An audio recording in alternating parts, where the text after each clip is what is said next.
Ya, kita ketemu lagi di dalam diskusi kita mengenai academic skills dan academic writing. Hari ini saya ingin mendiskusikan mengenai sebuah topik yang penting yang kita butuhkan di dalam menulis sebuah esai, skripsi, ataupun tesis, bahkan disertasi, yaitu mengenai yang disebut sebagai introduksi atau yang disebut sebagai pendahuluan. Banyak sekali di antara kita yang seringkali kebingungan di dalam menulis apa yang harus dituliskan di dalam sebuah pendahuluan.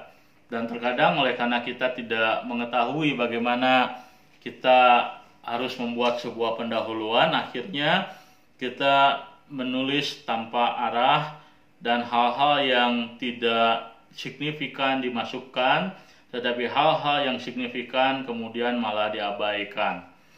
Nah, jadi kita perlu memahami bagaimana cara membuat sebuah pendahuluan yang baik. Nah, hal pertama yang harus kita pahami dari sebuah pendahuluan adalah sebuah cara masuk ke dalam topik yang kita minati. Nah, jadi kalimat atau paragraf pertama yang kita buat ketika kita menulis sebuah pendahuluan adalah sebuah transisi. Sebuah transisi yang menolong kita untuk mengerti, untuk menolong pembaca bisa masuk ke dalam topik ataupun ke dalam riset ataupun ke dalam subjek yang kita sedang akan tuliskan. Nah, maka kita seringkali bertanya, di dalam sebuah pendahuluan, paragraf pertama itu tentang apa? Maka jawabannya adalah sebuah pendahuluan selalu dimulai, paragraf pertama adalah dengan general understanding terhadap satu isu. Nah, jadi paragraf pertama selalu berbicara mengenai, selalu digunakan untuk bridging the context, untuk membangun sebuah konteks di mana kita dan pembaca, hal yang kita dan pembaca sama-sama tahu.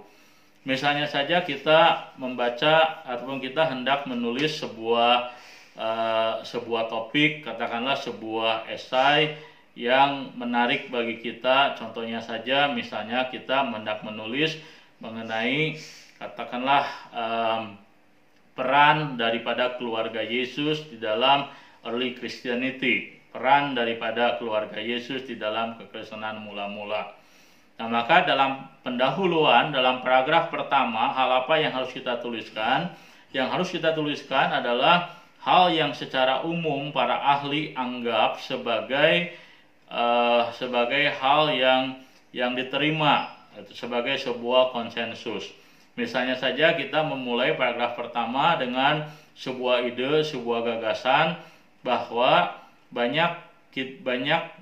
kebanyakan ahli atau kebanyakan scholar, kebanyakan New Testament scholar, mereka percaya ataupun mereka berpikir bahwa keluarga Yesus tidak memiliki peran yang signifikan di dalam gereja mula-mula. Nah, alasannya tentu karena kita tidak memiliki catatan yang cukup banyak mengenai keluarga Yesus dan kiprah pelayanannya. Nah, itu adalah paragraf yang pertama yang kita bisa tuliskan. Kita memulai dengan sebuah pemahaman yang umum, sebuah kesimpulan yang umum yang dipahami oleh kebanyakan ahli. Nah, maka setelah itu kita mulai melanjutkan dengan gap, dengan membangun gap. Nah, jadi di paragraf pertama kita membicarakan mengenai pandangan umum terhadap topik yang kita sedang teliti, dan setelah itu kita menunjukkan gap. Nah, kalau tadi misalnya saja dalam paragraf pertama kita mengatakan bahwa pandangan umum terhadap keluarga Yesus adalah bahwa mereka tidak memiliki peran yang signifikan dalam gereja mula-mula, maka dalam paragraf kedua kita kemudian menjelaskan mengapa kita perlu menjelaskan bahwa pandangan tadi kemungkinan besar tidak tepat, dan kita perlu menunjukkan alasan kenapa pandangan tersebut tidak tepat. Nah, maka ini adalah aspek kedua yang signifikan di dalam sebuah pendahuluan, yaitu kita memperlihatkan adanya gap of understanding, adanya gap dari studi yang membuat kenapa kita hendak menuliskan esai, paper, ataupun tesis, ataupun skripsi yang kita sedang tuliskan. Nah, maka setelah kita menjelaskan gap tadi, maka kita sekarang harus menjelaskan mengenai research question kita. Nah, jadi kita kemudian menjelaskan bahwa gap pengertian tadi membuat kita ingin meneliti sesuatu dengan topik yang kita sedang bicarakan. Dan research question adalah panduan untuk menjelaskan mengenai pentingnya signifikansi apa yang akan ditanyakan, dicari di dalam penelitian ataupun dalam tulisan kita. Dan setelah kita menjelaskan research question, nah kita baru masuk ke fase yang lain, yaitu menjelaskan yang namanya metode. Nah, kalau ada di antara kita yang belum jelas mengenai research question, silahkan lihat video saya mengenai research question. Nah, jadi setelah kita menuliskan research question, tentu pertanyaannya adalah bagaimana kita akan menjawab pertanyaan riset tersebut. Maka metode adalah salah satu jawaban dari pertanyaan tadi. Kita menggunakan metode tertentu untuk menjawab pertanyaan yang kita ingin tanyakan. Nah, maka metode adalah bagian yang penting di dalam tulisan ataupun penelitian ataupun di dalam bagian pendahuluan yang kita sedang buat.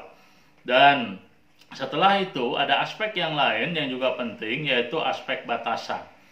Nah, waktu kita akan menjawab sebuah pertanyaan, ya kita kemudian memberikan memberikan penjelasan metode untuk menjelaskan bagaimana kita akan menjawab pertanyaan tersebut. Tetapi penting juga kita menjelaskan limit atau batasan daripada penelaahan kita.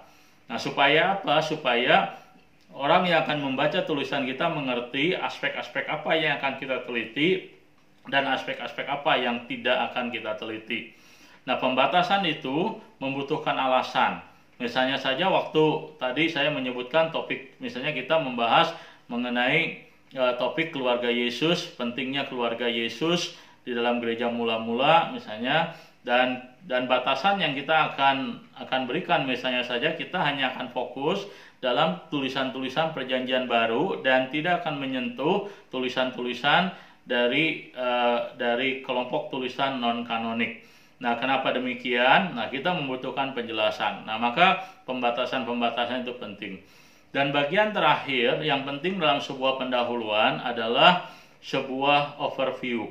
Nah, overview ini menjelaskan apa yang akan kita lakukan setelah bagian pendahuluan. Nah, kita katakanlah setelah bagian pendahuluan kita akan membahas katakanlah tradisi mengenai keluarga Yesus dalam Injil-Injil, atau kemudian tradisi mengenai keluarga Yesus dalam tulisan-tulisan Paulus, dan juga barangkali tradisi keluarga Yesus di dalam surat-surat general epistle, atau bahkan di dalam tulisan-tulisan yang dipandang ditulis oleh keluarga Yesus sendiri, yaitu di dalam surat Yakobus dan surat Yudas.